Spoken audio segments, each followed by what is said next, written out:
श्री शिवाय नमस्तुभ्यम। 28 जनवरी माघ मंगलवार के दिन आपके जीवन में कष्ट है, तकलीफ है, दुख है, आर्थिक तंगी चल रही है तो यह उपाय आप अवश्य करें।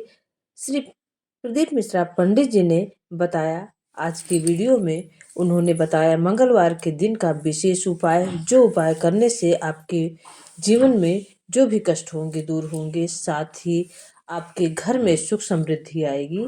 उपाय जरूर सुनिए और प्लीज इससे पहले चैनल को सब्सक्राइब कीजिए, वीडियो को ज़्यादा से ज़्यादा शेयर करिएगा और कमेंट में जय बजरंगबली, जय हनुमान जी, जय श्री राम और श्री शिवाय नमस्तुभ्यम लिखना ना भूलिएगा।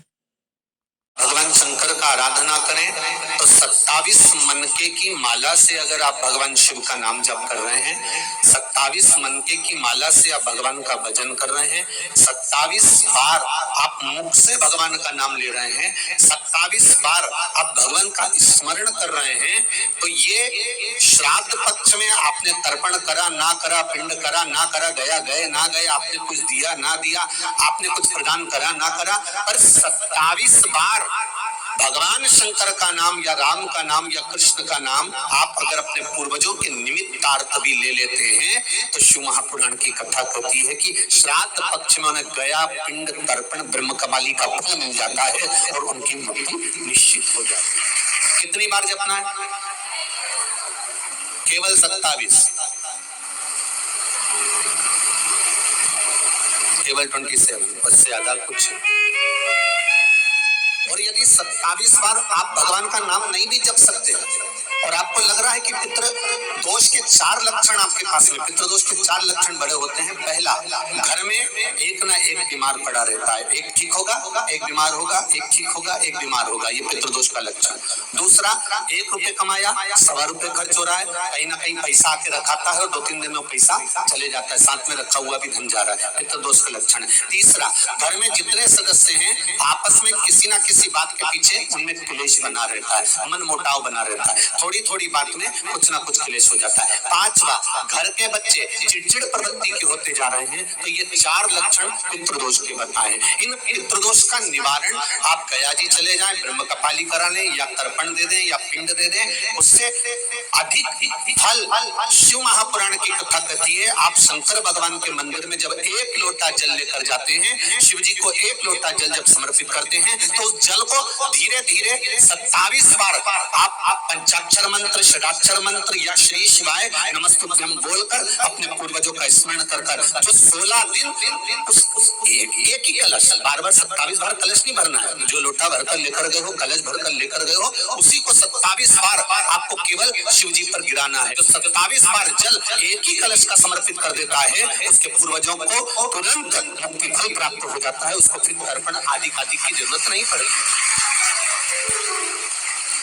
जल तो रोज चढ़ाते हो ना, आप रोज जाते हो ना, सारी समस्या का हल 1 लोटा जल। आप अगर शिव जी के मंदिर रोज जा रहे हो, शंकर जी के मंदिर रोज जा रहे हो, प्रतिदिन जल चढ़ाने जा रहे हो, तो थोड़ा सा नियम चेंज करेंगे अपन। 16 दिन अगर हम शंकर भगवान को जल चढ़ा रहे हैं, आप कहेंगे गुरुजी अभी तो हमारे 2-3 दिन निकल गए, कोई बात नहीं, जब जागे तब सवेरा।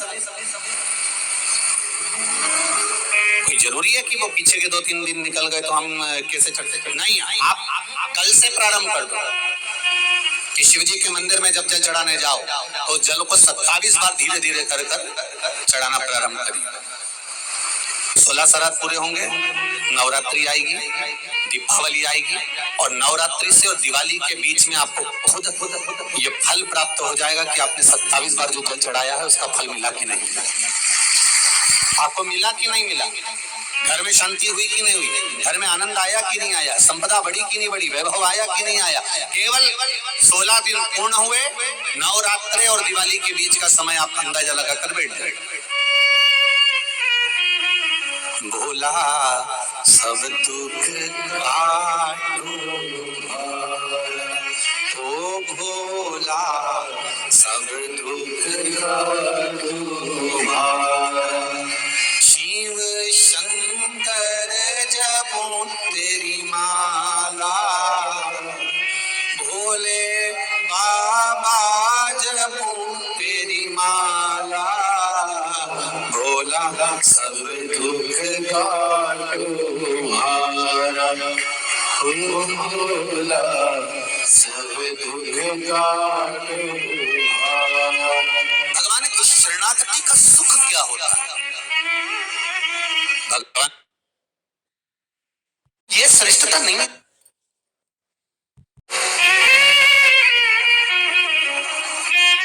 कितना गौरव महसूस होना चाहिए कि आप अच्छे घर में जन्मे हो। कितना गौरव महसूस होना चाहिए कि आप अच्छे कुल में जन्मे हो। कितना गौरव महसूस होना चाहिए कि आपको भगवान की सेवा प्राप्त हुई है। कितना गौरव महसूस होना चाहिए कि भगवान ने हमारा हाथ पकड़ कर रखा है। कितना गौरव महसूस होना चाहिए कि हमारे कंधे पर यज्ञोपवीत है। कितना गौरव महसूस होना चाहिए कि हमारे मस्तक पर शिखा है। कितना गौरव महसूस होना चाहिए कि हमारे मस्तक पर तिलक है। कितना गौरव महसूस होना चाहिए कि हमारे माता पिता हमारे साथ में रह रहे हैं। कितना गौरव महसूस होना चाहिए कि हम सनातन धर्म में जुड़े हुए हैं। देवराज नाम का ब्राह्मण कुल में जन्म लेने के बाद भी चोरी करता था, वेश्यावृत्ति करता था, गलत काम करता था। खूब समझाया माता पिता ने, पर नहीं मानी। खूब समझाया, नहीं मानी। दुनिया मन का धन कर सकती है, पर अंत तो अंत है। और देवराज नाम का ब्राह्मण चोरी का धन लेकर शिवजी के मंदिर में गया। शिव महापुराण की कथा चल रही थी। थोड़ी सी कथा उसके श्रवण शक्ति में, उसके कानों में पहुंच गई। थोड़ी सी कथा।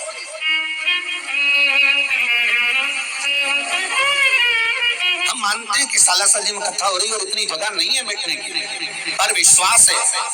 आप अपनी गाड़ी पर रहिए, ये लोग दीवालों पे चढ़ चढ़ कर कथा सुन रहे हैं। कोई कहीं चढ़ा है, कोई कहीं बाउंड्री पर चढ़ा है, कोई कहीं बैठा है। तो भले आप कहीं पर भी बैठे हो, पर ये शिव महापुराण की कथा का एक शब्द भी आपके कानों तक पहुंचा है, आपकी झोली तक पहुंचा है, तो ये निश्चित है कि वो अमृत अगर कहीं प्राप्त हुआ है तो उसका फल मिलेगा जरूर। उसका फल जरूर मिलेगा।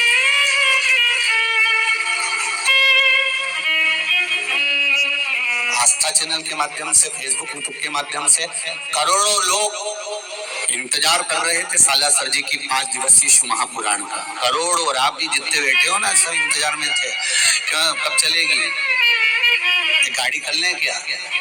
चलें क्या? पास में तो हो रही है, 150-200 किलोमीटर तो है।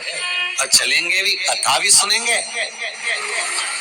और बालाजी सरकार का दर्शन भी कर लेंगे। अब तो वो कहते हैं ना कि वो कहते हैं दोनों हाथ कढ़ाई में, तो हाथ तुम सबका मुंडा भी कढ़ाई में होगा। तुम यहाँ पहुंचे हो, सुराना परिवार अगर कथा करा रहा है तो ये जानकर जितने परिवार के लोग आए ना सुराना जी के, बड़े भाग्यशाली हो, ऐसा बड़े किस्मत वाले। घर जाके नजर उतर वाले ना, कहीं बाबा की कृपा हुई है, बड़े भाग्यशाली। एक तो श्राद्ध पक्ष में शिव महापुराण की कथा, ऊपर से बालाजी सरकार के चरणों में कथा। बड़े भाग्य की बात है, साधारण नहीं है ऐसा। और जितने लोग कथा सुन रहे हैं टीवी पर या मोबाइल पर, दिल से कहूंगा, आज कथा केवल शिव पुराण आपके घर पर नहीं पहुंच रही है, ये निश्चित है। केवल शिव पुराण आपके घर नहीं आ रही है, आज मेरा बालाजी सरकार भी आपके घर में प्रवेश कर रहा है, ये निश्चित है।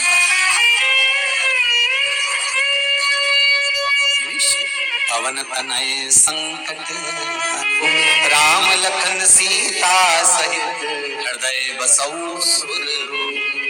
ये शिव कृपा है, ये उसकी कृपा बिना मिला है उससे। देवराज के कानों में थोड़ी सी शिव महापुराण की कथा चली गई और कथा श्रवण कर कर देवराज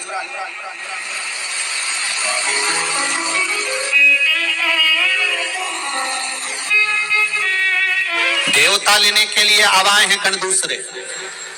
सेठ जी की कथा चल रही थी, सेठ जी दान पुण्य करे तब तक अच्छे लोग खड़े। नहीं, ये कर्मों के अनुसार है। पहले तुम्हारे कर्म अच्छे थे इसलिए देवता आए थे, अब कर्म बिगड़ गए इसलिए यम के दूत बंदी बनाने के लिए। आपके कर्म अच्छे होंगे, आपको अच्छा मिलेगा।